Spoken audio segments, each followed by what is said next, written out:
O que eu estou procurando exatamente não pode ser uma cópia do melhor vendedor da sua empresa, né? Porque muitas vezes a gente vai conversar, né, Lê? Um dos serviços que a gente oferece aqui nos Super Vendedores é o recrutamento e seleção de vendedores, e muitas vezes a gente vê o gestor falando assim, não, eu queria que você copiasse ali para mim, me manda um clone da Flávia, me manda um clone do João, né, que tá tudo certo.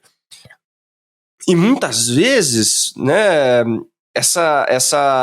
esse perfil de vendedor ideal, ser o clone de uma pessoa, vai te colocar numa posição extremamente difícil, porque você não encontra uma pessoa idêntica a ela no mercado, e aí ninguém vai servir. Né? E muitas vezes, se você encontrar uma pessoa que é muito parecida com o João ou com a Flávia, por exemplo, né, o que acontece? Fez a mesma faculdade, trabalhou 2 anos em vendas em algum lugar, tem a mesma idade. Significa que vai ser igual, Lê? Né? Não tem muita correlação. Não tem muita correlação. Então, o desenho do perfil de vendedor ideal passa por uma análise de perfil, passa por uma análise de experiência, passa por uma análise comportamental, passa por um estilo de venda, passa por alguns parâmetros que eu coloco como o vendedor que eu estou procurando é um cara desse jeito aqui, né? Aí sim, eu parto desse princípio e aí eu vou montar um anúncio de vaga, né? Depois de desenhar o perfil de vendedor ideal, vou montar um anúncio de vaga que atraia esse tipo de vendedor, que deixe especificado que eu preciso de alguns pré-requisitos para que você se candidate, né? Eu vou fazer o possível para atrair essas pessoas. Né? Não é contrato o vendedor, mande seu currículo para. Aí vai vir de tudo e mais um pouco. Né? Mesmo fazendo um anúncio com os pré-requisitos e tudo mais, a gente já recebe uma grande, vasta maioria de currículos que não atendem os pré-requisitos. Se você não coloca nenhum pré-requisito, né, você vai ter um monte de gente que vai mandar, né, como mandam mesmo, mas você, na hora de olhar esses currículos, também não consegue enxergar quem tem um fit maior, quem tem um fit menor com a sua necessidade, né?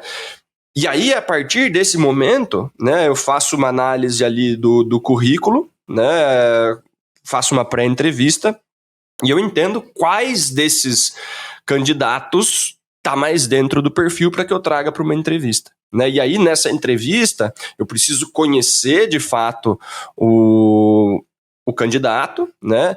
E entender se ele realmente tá dentro do que eu preciso, né? Se ele tem as características ali, se ele tem uma boa vontade, se o cara tá com fome e tudo mais, para que aí eu coloque esse cara para dentro, né? E se eu não encontrei, ter essa clareza. Porque o que a gente vê de gente fala assim, mas eu peguei ali 20 currículos, entrevistei todo mundo e contratei o menos pior. É o que a gente falou no início, né?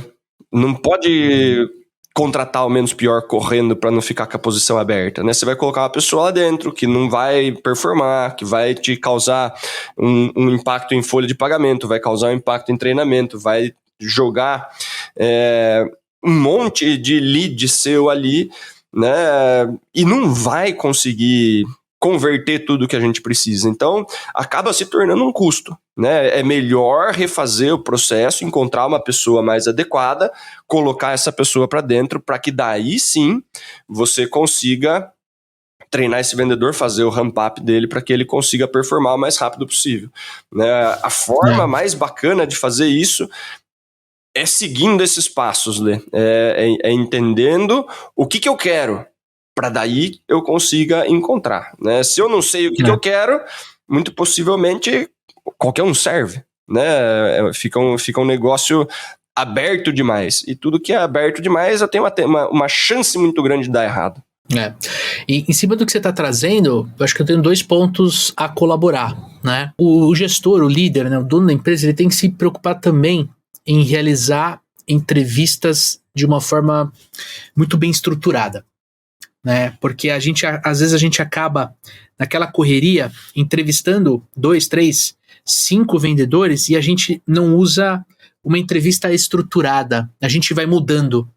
Porque às vezes a gente se afeiçoa pela pessoa, você descobriu algum ponto em comum, Pô, você também trabalhou com distribuidores? Cara, eu também, tal. E aí você acaba perdendo um pouco o ângulo da tua entrevista. Você acaba indo muito rápido pro pessoal, coisa que vai te comprometer na tomada de decisão. Então, aprender a estruturar uma entrevista, começo, meio e fim, né? Abrir para perguntas, fechar a entrevista, falar do próximo passo, tirar todas as dúvidas para você analisar se ele está dentro ou fora do perfil de vendedor ideal, se ele está dentro ou não da tua cultura, da cultura da tua equipe, da cultura comercial, da cultura da tua empresa, né?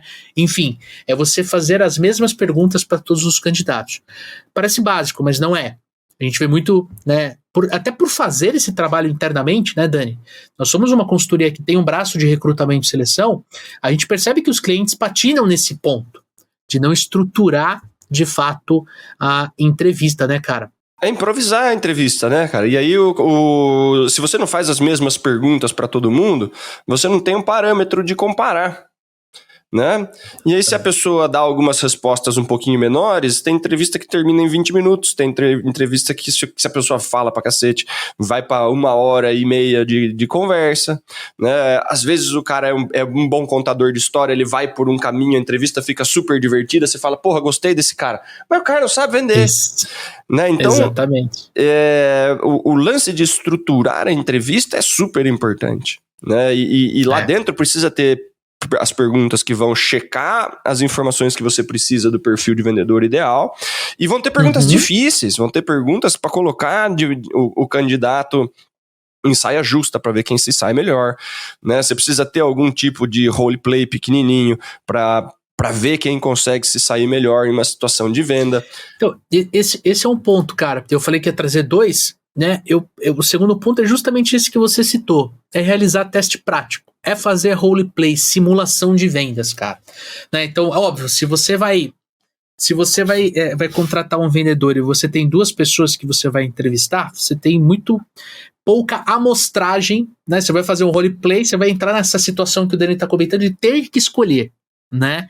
Agora, se você tá fazendo um processo para uma vaga, né? E aí você tem 3, 4, 5 candidatos, além da entrevista, você pode fazer um roleplay para você sentir na prática se aquilo que a pessoa está te trazendo na entrevista de fato vai acontecer no dia a dia, né, Dani?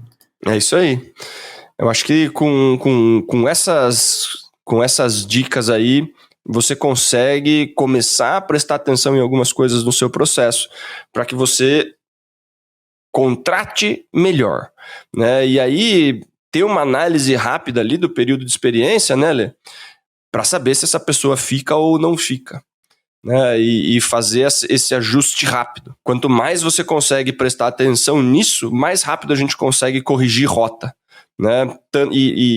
E acertar no processo de recrutamento e seleção. E aí, gostou desse conteúdo? Então eu gostaria de te fazer 3 convites. O primeiro é para você assistir ou ouvir o episódio inteiro lá no Spotify ou no nosso canal do YouTube. O segundo é para você conhecer o GSV, o Gestão de Supervendedores, o nosso treinamento de gestão de equipes comerciais, onde você vai entender como você tira o melhor de cada um dos seus vendedores para fazer o seu resultado cada vez melhor.